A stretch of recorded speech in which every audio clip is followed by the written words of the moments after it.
ശരിക്ക് കേട്ടാൽ തന്നെ മനസ്സിലാവില്ല, അവിടെ ശ്രദ്ധിച്ച് കേൾക്കും. ആ, ഇത് പൊതുജനങ്ങൾക്ക് വേണ്ടി മാത്രമല്ല ഞാൻ പറയാം, പൊതുജനങ്ങൾക്ക് പൊതുയോഗത്തിലല്ല ഞാൻ പ്രസംഗിച്ചിരിക്കും, ഞാൻ നിങ്ങൾക്ക് വേണ്ടിയിട്ടാണ് പറയുന്നത്. അങ്ങനെ ചോദ്യം ചോദിച്ചുകൊണ്ട് പറയുകയാണ്. അതായത് സമ്പന്നർ കൂടുതൽ സമ്പന്നരാകുകയും അതിൻ്റെ അർത്ഥം ധനികർ കൂടുതൽ ധനികരാകുക, ദരിദ്രർ കൂടുതൽ ദരിദ്രരാകുക. ഇതാണ് മുതലാളിത്ത പ്രതിസന്ധി. മുതലാളിത്ത പ്രതിസന്ധി എന്ന് പറയുന്നത് ലോകത്ത് മുതലാളിത്തത്തിൻ്റെ ആവിർഭാവഘട്ടം മുതൽ അതിൻ്റെ അന്ത്യം വരെ ഇതാണ്. അതെന്തുകൊണ്ടാണ് ഇങ്ങനെ ദരിദ്രർ കൂടുതൽ ദരിദ്രരാകുന്നതും സമ്പന്നർ കൂടുതൽ സമ്പന്നരാകുന്നതും? വെറുതെ യാദൃശികമായിട്ട് തലയെഴുത്തുകൊണ്ടുണ്ടാകുന്നതല്ല.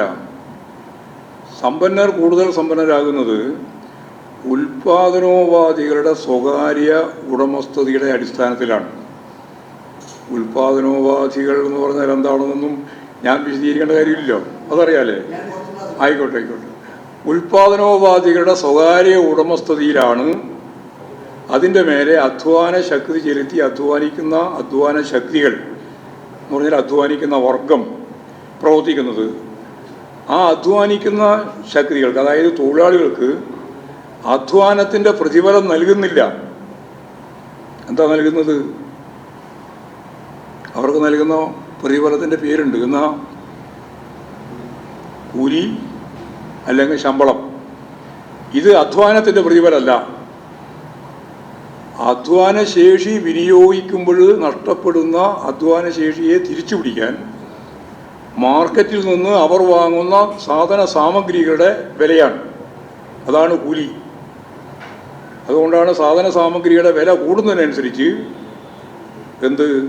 DA, ക്ഷാമബത്ത, അതല്ല ഇതിൻ്റെ ഭാഗമാണ്, കൂലിൻ്റെ ശമ്പളത്തിൻ്റെ ഭാഗമാണ്. അപ്പോൾ അധ്വാനത്തിൻ്റെ പ്രതിഫലം നൽകാതെ ചൂഷണം നടത്തുന്നതിന് മുതലാളിത്തത്തിന് സ്വന്തം കയ്യിലുള്ള ഉൽപാദനോപാധികൾ ഉള്ളതുകൊണ്ടാണ് സാധിക്കുന്നത്. അതുകൊണ്ടാണ് സമ്പത്ത് അവരുടെ കയ്യിലേക്ക് തന്നെ കൂടുതൽ എത്തിച്ചേർന്നുകൊണ്ടിരിക്കുന്നത്. ഇത്രയും കാര്യം അടിസ്ഥാനപരമായിട്ട് മനസ്സിലാക്കിയാൽ AI വന്നാൽ എന്താ പ്രശ്നം?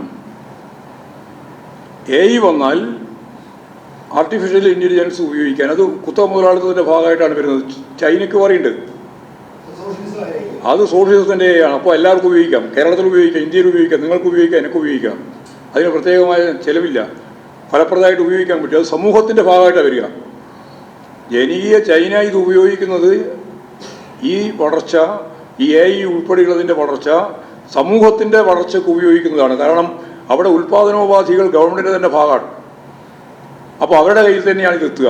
അപ്പോൾ പുതിയ രീതിയിൽ ജനങ്ങളെ മുന്നോട്ടേക്ക് നയിക്കാനുള്ള സൗകര്യം അതിൽ നിന്ന് ഭാഗം ഉണ്ടാവും. നേരെ മറിച്ച് മുതലാളിത്തത്തിൻ്റെ ഭാഗമാകുമ്പോൾ എന്താ ഉണ്ടാകുക? കുത്തക മുതലാളിയുടെ കയ്യിലാണ് ഉൽപാദനോപാധികളുള്ളത്, അതിൻ്റെ ഭാഗമാണ് AI ഉൾപ്പെടെയുള്ളത്, അല്ലേ? അതിൻ്റെ ഭാഗമായിട്ട് മിച്ചമൂല്യം കുമിഞ്ഞുകൂടി വരും.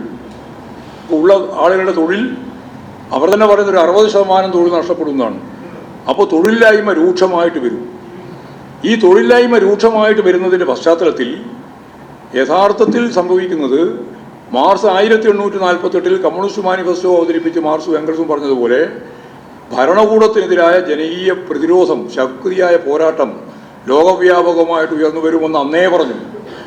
ആ പോരാട്ടത്തിൻ്റെ ശക്തി കൂട്ടുന്ന രീതിയിൽ AI കൂടി ഇരുതിയിൽ എണ്ണ ഒഴിക്കുന്നത് പോലെ ജനങ്ങളുടെ ജീവിത നിലവാരം, അവർക്ക് സാധനങ്ങൾ വാങ്ങാനുള്ള ശേഷിയില്ല, അവരുടെ കയ്യിൽ പണമില്ല, അവർക്ക് കൂലിയില്ല, അവർക്ക് ശമ്പളമില്ല, അങ്ങനെ ഒരു വലിയ ജനവിഭാഗം 60% ആളുകൾ വരുന്നുവെങ്കിൽ അതുണ്ടാക്കുന്ന പോരാട്ട വീര്യം സ്വാഭാവികമായി ഉണ്ടാകുന്ന സാമൂഹ്യ പരിവർത്തനത്തിലേക്കാണ് നയിക്കുക.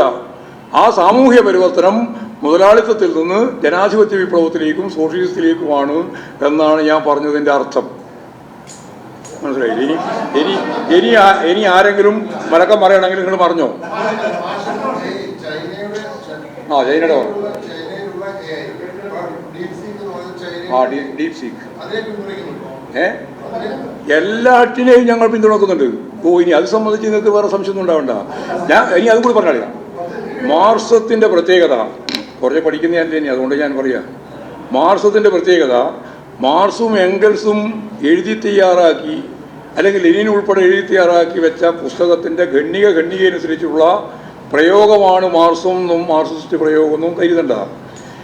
ഞാൻ നിങ്ങളോട് ഇവിടെ സംസാരിച്ചുകൊണ്ടിരിക്കുന്ന ഈ നിമിഷം വരെ ലോകത്തിൻ്റെ സർവതല സ്പർശിയായ മേഖലയിൽ രൂപപ്പെട്ടു വന്ന എല്ലാ ശാസ്ത്രങ്ങളെയും ശാസ്ത്ര സത്യങ്ങളെയും സാങ്കേതിക വിദ്യ ഉൾപ്പെടെ സാങ്കേതിക വിദ്യ ഉൾപ്പെടെ എല്ലാറ്റിനെയും ഉൾക്കൊള്ളാൻ സാധിക്കുന്ന അനുനിമിഷം വികസിച്ചുകൊണ്ടിരിക്കുന്ന വളർന്നുകൊണ്ടിരിക്കുന്ന ഒന്നാണ് മാർസം. അപ്പോൾ മാർസത്തിൽ ഉൾക്കൊള്ളാതെ ഒരു സാധനം AI അല്ല, AI ഉൾപ്പെടെ.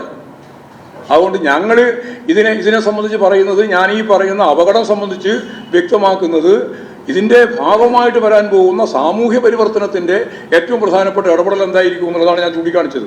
അത്രയേ ഉള്ളൂ.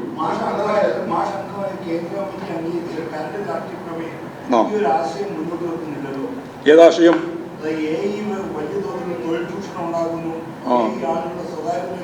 അല്ല, AI വന്നുകൊണ്ടിരിക്കല്ലേ. AI വന്നുകൊണ്ടിരിക്കുന്നതിൻ്റെ ഭാഗമായിട്ടുണ്ടാകുന്ന നിരവധിയായ പ്രത്യാഘാതങ്ങൾ വരാൻ പോകുന്നുണ്ട്. ഇപ്പോൾ ആറ്റം വിഭജിക്കാനാവില്ല എന്നാണല്ലോ നമ്മൾ കണ്ടിരുന്നത്, അല്ലേ? ആറ്റം വിഭജിക്കാനാവില്ല എന്നായിരുന്നല്ലോ നമ്മൾ കണ്ടിരുന്നത് ശാസ്ത്രം പണ്ട്. പിന്നെ എന്തായി? വിഭജിക്കാമെന്ന് പറഞ്ഞു. വിഭജിച്ചതിൻ്റെ ഭാഗമായിട്ട് എന്തുണ്ടായി? ആറ്റം ബോംബുണ്ടായി. ആ ആറ്റം ബോംബ് എന്ത് ചെയ്തു? കൊണ്ടുപോയിട്ട് ഉപയോഗിച്ചു. ആരുപയോഗിച്ചു? ആ സാമ്രാജ്യത്ത് ഉപയോഗിച്ചു. ആ സാമ്രാജ്യത്ത് ഉപയോഗിച്ചതിൻ്റെ ഭാഗമായിട്ടാണ് നാഗസാക്കിയും അതുപോലെ തന്നെ ഹിരോഷിമയും ഉണ്ടായത്. അതുതന്നെ ആ പ്രശ്നം നമ്മൾ കൈകാര്യം ചെയ്തില്ലേ? ശാസ്ത്രത്തിൻ്റെ കുഴപ്പം കൊണ്ടാണോ? ശാസ്ത്രം സാമ്രാജ്യത്വം ഉപയോഗിക്കുമ്പോൾ യുദ്ധത്തിൻ്റെ ഭാഗമായിട്ട് ആറ്റം ബോംബിൻ്റെ ഭാഗമായിട്ട് വന്നു എന്നുള്ളതാണ് പ്രശ്നം. അല്ലാണ്ട് ശാസ്ത്രത്തിൻ്റെ തകരാറല്ല.